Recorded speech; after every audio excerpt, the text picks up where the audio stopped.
블레셋 사람이 방패든 사람을 앞세우고 다윗에게로 점점 가까이 나아가니라. 그 블레셋 사람이 둘러보다가 다윗을 보고 업신여기니 이는 그가 젊고 붉고 용모가 아름다움이라.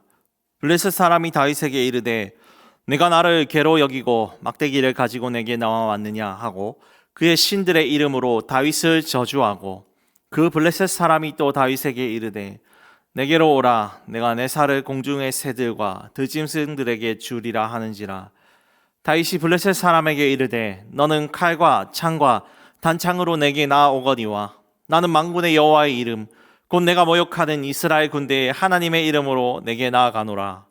오늘 여호와께서 너를 내 손에 넘기시리니 내가 너를 쳐서 내 목을 베고 블레셋 군대의 시체를 오늘 공중의 새와 땅의 들짐승에게 주어 온 땅으로 이스라엘의 하나님이 계신 줄 알게 하겠고, 또 여호와의 구원하심이 칼과 창에 있지 아니함을 이 무리에게 알게 하리라.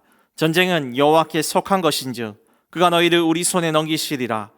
블레셋 사람이 일어나 다윗에게로 마주 가까이 올 때에 다윗이 블레셋 사람을 향하여 빨리 달리며 손을 주머니에 넣어 돌을 가지고 물매로 던져 블레셋 사람의 이마를 치매 돌이 그의 이마에 박히니 땅에 엎드러지니라. 아멘. 전도 축제 전주에 매일 전도를 하고 제가 이제 차를 몰고 주차를 하려는 시간이었습니다. 그때 때마침 시에서 도로 공사를 하고 있어서 아스팔트를 붓고 있어 제가 주차할 장소가 없어서 저는 불평을 했습니다. 연말만 되면 이거 왜 이리 공사하고 난리고 하면서. 그때 옆에 계시던 최모 권사님이 저에게 이렇게 말했습니다. 목사님, 그런 마음 마십시오. 하나님께서 우리 다음 주 전도 축제를 위해서 길을 만드시려고 한 거 아닙니까? 제가 그 말 듣고 한 방 먹었거든요. 진짜 다음 주에 되니까 길이 잘 닦여서 많은 사람들이 올 수 있었던 것 같습니다. 지금 제가 저 위에 보니까 우리 위에 들어오는 입구에 보면 이제 맨홀이 이제 움푹 패여서 이제 차가 덜컹 있는 문제가 있었는데 그것이 해결된 걸 보았습니다. 여러분, 이처럼요 우리에게 막히고 어려운 장애물과 상황들이 있습니다. 믿음의 눈이 없이 보면 그건 장애물이지만 믿음의 눈으로 본다면 그것은 더 이상 나에게 방해물이 아니라 하나님의 역사의 시작이 되는 것입니다. 오늘 본문 우리가 잘 아는 다윗과 골리앗의 이야기죠. 많은 이들은 골리앗이라는 거대한 장벽에 두려워하고 무서워했습니다. 그러나 다윗은 믿음을 가지고 싸워서 내 마음대로 살아가는 사사시대를 끝내고 하나님이 다스리는, 통치하는 나라, 은혜와 평강이 있는 하나님 나라의 시대를 만들어 갔습니다. 믿음으로 어떻게 하나님 나라의 새 시대를 우리는 열 수 있을까요? 오늘 말씀을 보면서 함께 살펴보겠습니다. 첫 번째로 사람의 말보다 하나님의 말씀과 뜻을 바라보는 것입니다. 이스라엘 백성들은 블레셋과 전투를 했습니다. 왜 블레셋은 자주 이렇게 쳐들어오는 것일까요?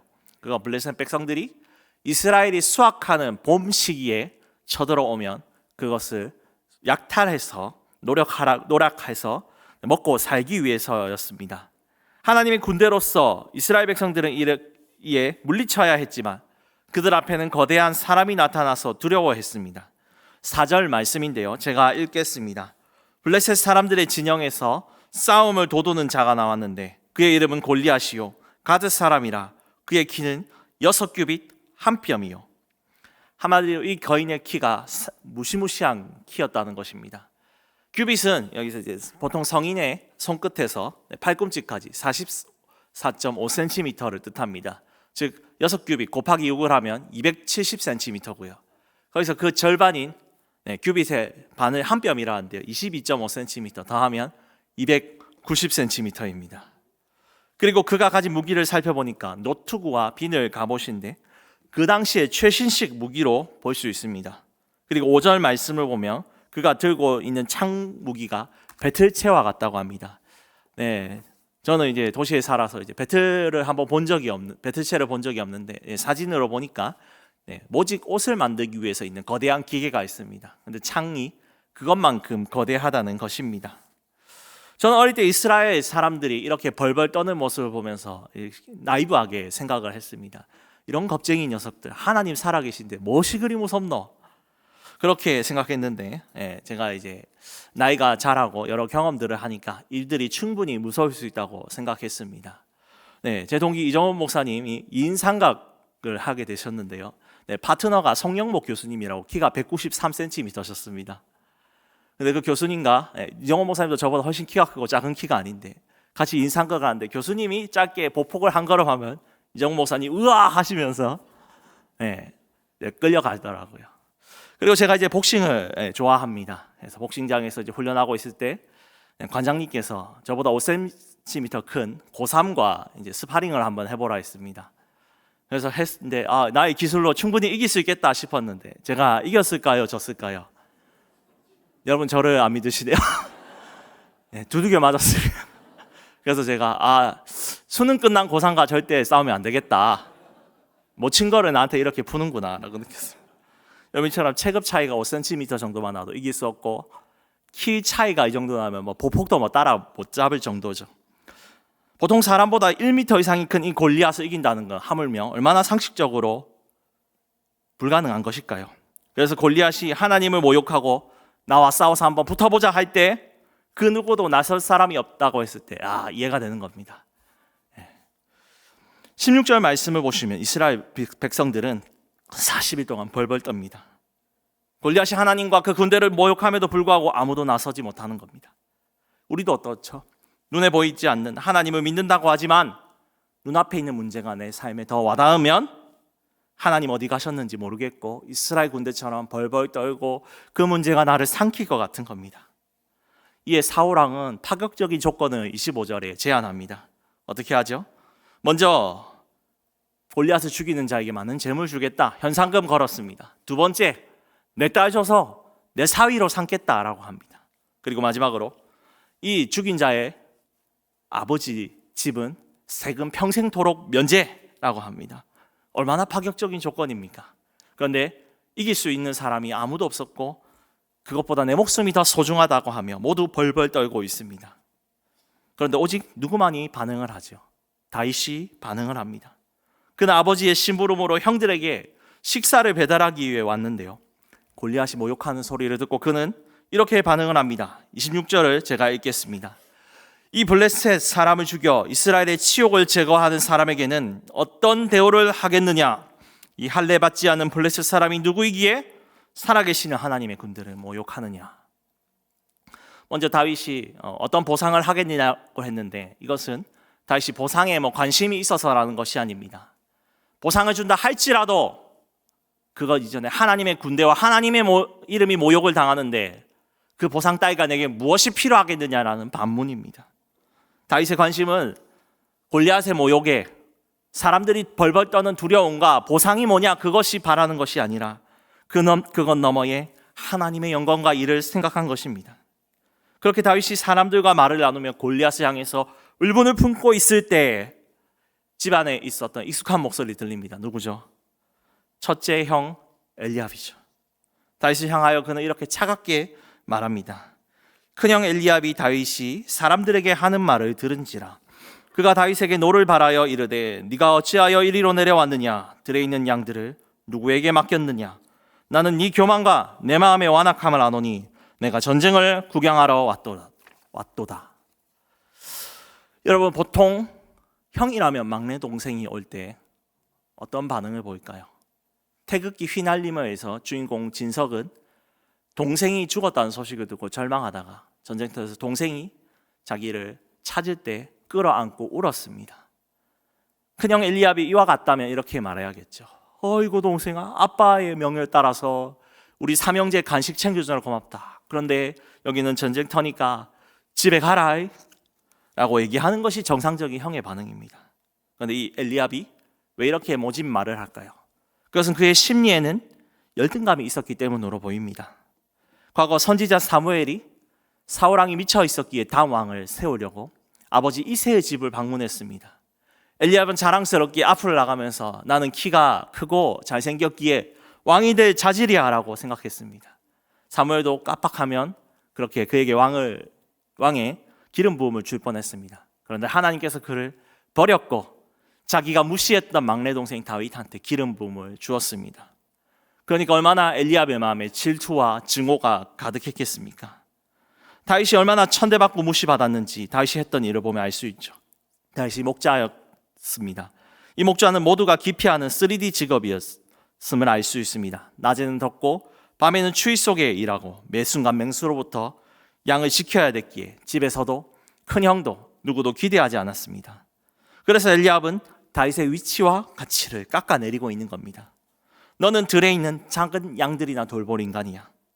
너는 왕이 아니라 양치기일 뿐이야. 너는 교만하고 나쁜 마음을 가진 자야. 여긴 놀인터가 아니니까 전쟁터야. 그러니까 썩 집에 가서 양이나 돌봐라. 네가 무슨 왕이냐라고 하는 겁니다. 엘리압의 이 말은 믿음이 없는 말입니다. 그렇게 믿음을 가진 다윗을 무너뜨리려는 비난의 말이었습니다. 우리가 하나님을 향한 믿음과 열심으로 일어날 수 있습니다. 그런데 어느 순간 가장 우리를 힘들게 하는 순간이 올까요? 바로 믿음 없는 비난과 말들이 우리 가슴을 후벼팔 때입니다. 얼마 전 달빛 전도 때의 일이었습니다. 아가페 8구역과 열심히 전도하고 있었고 우리 꼬마 친구들이 생수와 간식을 들고 생명이신 예수님 믿으세요 열심히 전도하고 있었습니다. 그때 사람들 중에 한 명의 못된 어른이 와서 이렇게 말했습니다. 아들아, 이런 쓸데없는 짓 하지 말고 집에 가서 공부나 해. 애들이 들을 때 얼마나 속상했겠고 집사님들의 마음이 힘들었을까요? 우리가 하나님을 향한 열심을 가져도 믿음이 없는 이러한 말들은 충분히 우리의 마음을 상하게 합니다. 낙심하게 합니다. 다윗 또한 형의 믿음 없는 말을 듣고 마음이 상하고 힘들었을 겁니다. 그렇게 해서 집에 나 돌아가자. 내가 무슨 양이? 내가 그리스도인으로 있지만 무슨 하나님 나라를 위해 복음을 증거하고 살겠노? 그냥 내는 아무것도 안 하고 그냥 그렇게 살지 라고 마음이 들 수 있습니다. 그런데 다윗은요, 그런 사람의 말이 아니라 하나님의 뜻과 계획을 기대하며 나아갑니다. 29절을 제가 함께 읽겠습니다. 다윗이 이르되 내가 무엇을 하였나이까? 어찌 이유가 없으리까? 이것을 원어로 풀이해서 다시 해석하면 이렇습니다. 형, 나는 그냥 단지 한마디 했습니다. 제가 정말 잘못했나요? 내가 말한 것은 하나님의 이름이 모욕을 받았기에 했던 정당한 대답입니다. 왜 그가 이 말을 했겠습니까? 하나님의 이름과 그 군대가 멸시당하는데 아무 말도 하지 않은 사람들이 있으니까 자기가 이 문제에 대해서 제기한 것이 옳다는 것입니다.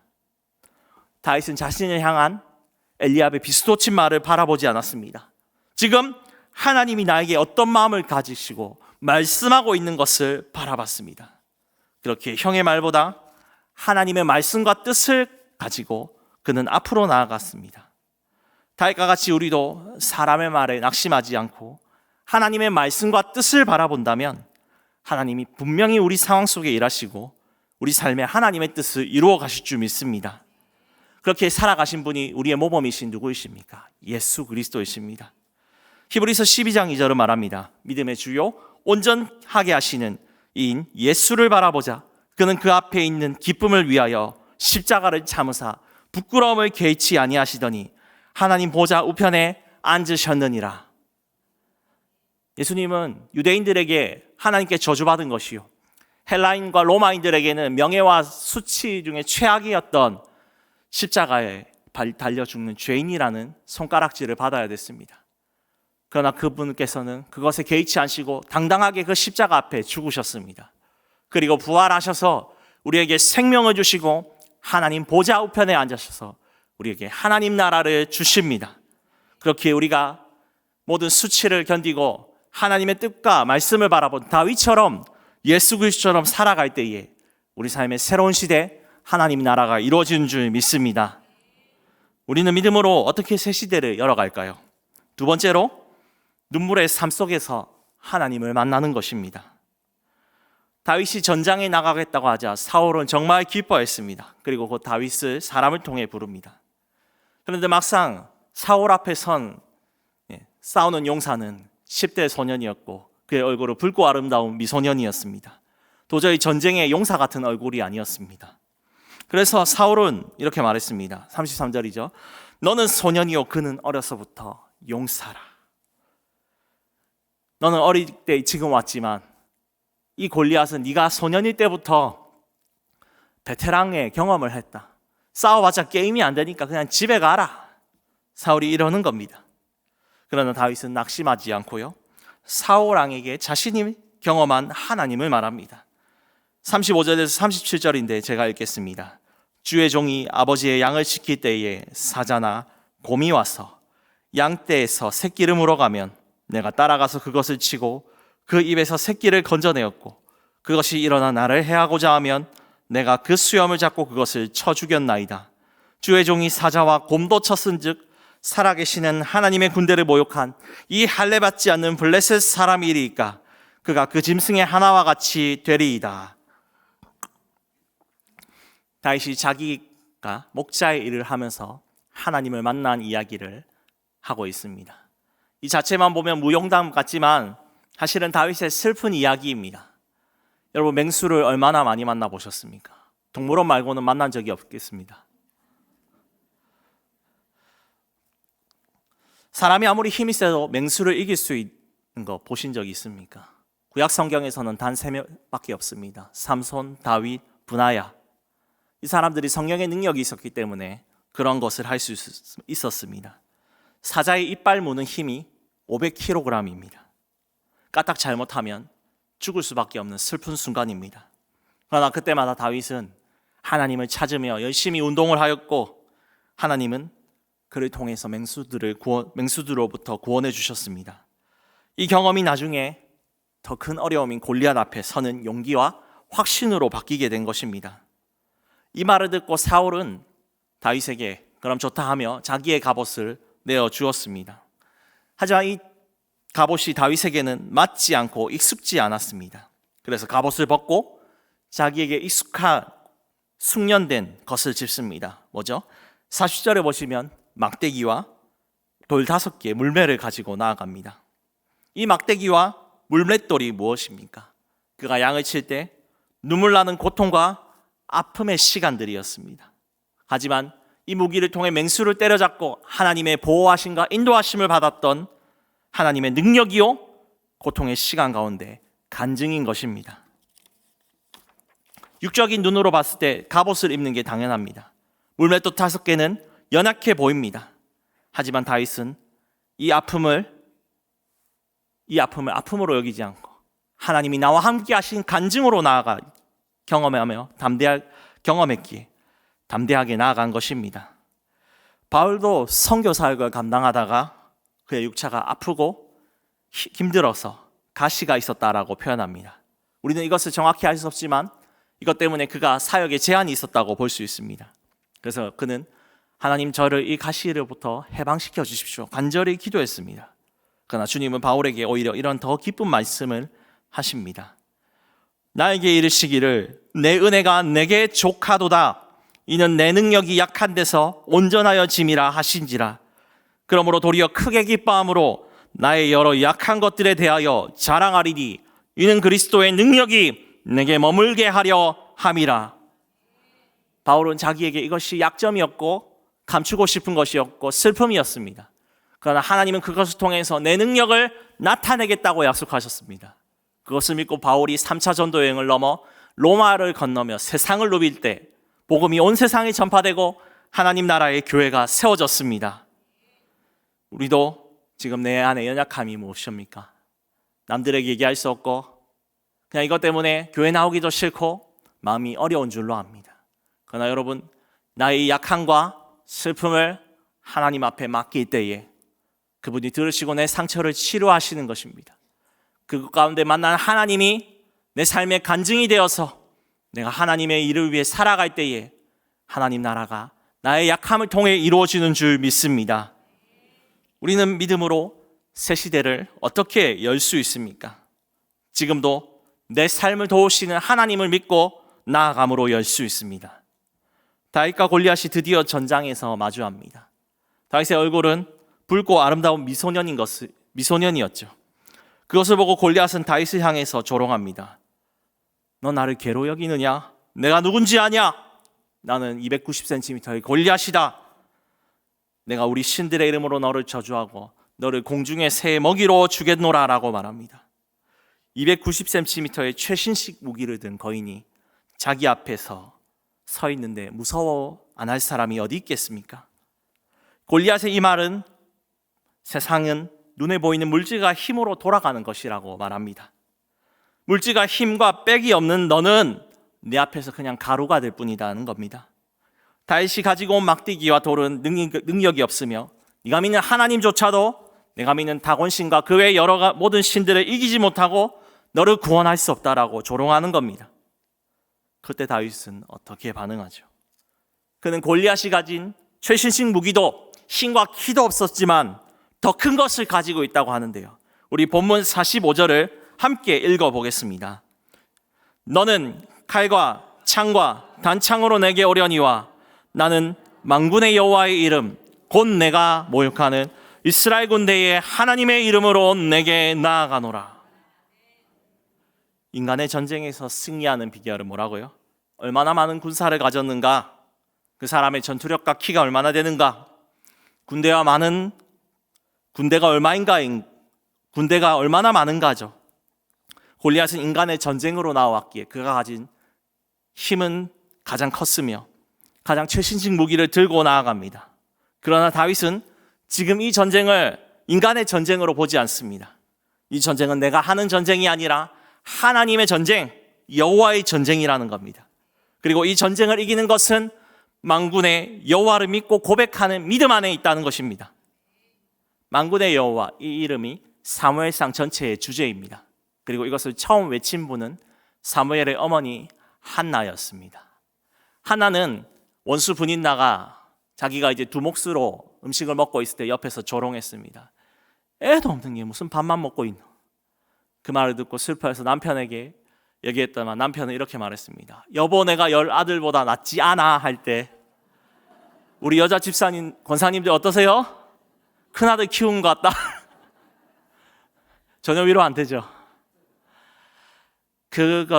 남편도 나를 원수가 계속 괴롭히는데 사람한테 기대할 게 아니라 그녀는 실로의 성막 앞에 가서 여호와 앞에 기도합니다. 만군의 여호와여, 하늘과 땅의 모든 군대를 다스리시는 그분, 저 멀리 계신 분이 아니라 내 모든 상황과 모든 내 아픔을 아시는 주님, 아들 하나 주시면 내가 그 아들을 선지자로 하나님의 종으로 바치겠습니다. 그렇게 기도할 때 하나님이 그에게 아들을 주시고 하나는 이 아들을 선지자로 바치며 노래합니다. 하나님께서 기름 부음 받은 자를 통해 이스라엘을 구원하실 것이라. 내 개인의 기도 제목에서 새로운 시대 하나님 나라를 바라보게 되었습니다. 다윗에게도 만군의 하나님은 동일했습니다. 맹수와 추위와 더움 속에 외롭게 슬프게 앉아 있을 때 가족들은 나를 버렸지만 단 한 분은 버리지 않았습니다. 만군의 여호와는 나를 버리지 않으셨습니다. 그렇게 그분이 나를 넘어뜨리고 죽이게 하는 것이 아니라 나를 분명히 살릴 것이고 저 하나님을 조롱하는 원수를 꺾을 것을 그는 믿으며 이 전쟁터로 나아갔습니다. 말을 마치고 골리앗이 다가옵니다.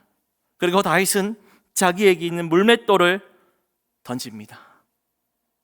인생의 슬픔이었지만 그 슬픔 가운데 함께 하신 하나님이 이 물맷돌에 있기에 이 물맷돌은 능력이 되어 정확하게 이 골리앗의 이마에 박히고 그는 쓰러졌고 다윗은 그 앞으로 걸어가 골리앗의 칼을 빼어들어 그의 목을 처단하고 승리하게 되었습니다. 우리 삶도 커다란 영적 전쟁으로 볼 수 있겠죠. 세상은 우리에게 하나님 나라를 보지 못하게 하려고 온갖 것들로 유혹합니다. 우리의 약함을 비난하고요. 교회를 무너뜨리려고 합니다. 이 영적 전쟁에서 승리할 수 있는 비결이 무엇입니까? 물질이 괜찮으면 승리할 수 있습니까? 목사님 제가 좀 환경이 안 좋아서 내 문제가 해결되면 교회 나올게요. 그렇게 하면 이길 수 있습니까? 그렇게 하면 이길 수 없습니다. 우리의 힘으로 할 수 없다고 말합니다. 다윗처럼 우리는 살아계신 하나님을 믿고 그 승리를 선포할 때 이길 수 있다고 얘기합니다. 요한일서 4장 4절은 말합니다. 자녀들아 너희는 하나님께 속하였고 또 그들을 이기었나니 이는 너희 안에 계신 이가 세상에 있는 자보다 크심이라. 우리를 삼키려는 세상 속에 우리의 힘으로 이길 수 없지만 만군의 여호와 하나님 그리고 만왕의 왕 예수 그리스도가 우리 안에 계시기에 우리가 할 수 있다는 겁니다. 그분이 죽음과 사탄을 이기시고 승리하셔서 우리에게 부활 생명을 주셨기 때문에 우리는 꺾이지 않고 이길 수 있습니다. 그렇게 우리가 믿고 있는 삶에 악한 것들에게 선포하십시오. 만왕의 왕 예수 그리스도의 이름으로 물러가라. 그렇게 선포할 때에 하나님께서 그 악한 것을 물리치고 우리 안에 하나님의 나라를 열어가실 줄 믿습니다. 이 승리를 우리가 선포하며 살아갈 때 우리 삶의 영적 전쟁을 능히 승리할 줄 믿습니다. 성도 여러분, 우리는 지금 어떤 시대를 살아가고 있죠? 눈에 보이는 세상의 길, 사사시대를 살아간 이스라엘 백성들처럼 내 마음대로 살아가는 시대를 살고 있습니까? 아니면 만군의 여호와 만왕의 왕 예수 그리스도가 다스리는 하나님의 나라의 시대를 살고 있습니까? 우리는 그 하나님의 나라를 보고 살아갈 줄 믿습니다. 새 시대를 여는 사람은 어떠한 믿음이 있어야 됩니까? 사람들이 나에게 무엇이라 비난하든, 너는 큰 사람 못 될 거라고 비난하든 그 소리에 기울이는 것이 아니라 나를 위해 위로하시고 너를 통해 일하겠다 하시는 하나님의 말씀과 뜻에 그것에 관심을 가지고 나아가는 자인 줄 믿습니다. 내 삶에 눈물이 있지만 그 눈물 속에 하나님께 간구하여 치유되며 그것이 간증이 되는 삶이 새로운 시대를 열어가는 믿음입니다. 새 시대를 여는 자는 오늘 내 삶이 여러 보이는 큰 장애물에 막혀 있어도 나의 모든 애통함을 들으시고 나의 모든 문제를 해결할 수 있는 만군의 여호와의 이름을 부르짖고 나아가는 그 믿음을 통해 우리는 이길 수 있음을 믿습니다. 특별히 우리가 또 함께 이 믿음과 말씀을 가지고 우리 기도하는 자들이 있습니다. 기도해야 될 자들이 있습니다. 바로 내일 수능 시험을 치는 고3 친구들입니다. 인생 최초의 큰 골리앗과 같은 시련입니다. 이들이 잘 치든 못 치든 중요한 것은 누구를 의지하며 나아가는 것입니까? 만왕의 왕 예수 그리스도, 그분을 믿으며 오늘 인생 큰 시련을 통과할 때에 하나님께서 그들의 삶 가운데 각자 가장 좋은 것을 부어주실 줄 믿습니다. 오늘 이 말씀을 붙들고 우리 함께 기도할 때 우리 고3 친구들이 그리고 우리 모두가 다윗과 같이 새로운 시대 하나님 나라를 열어가는 자들이 될 줄 믿습니다.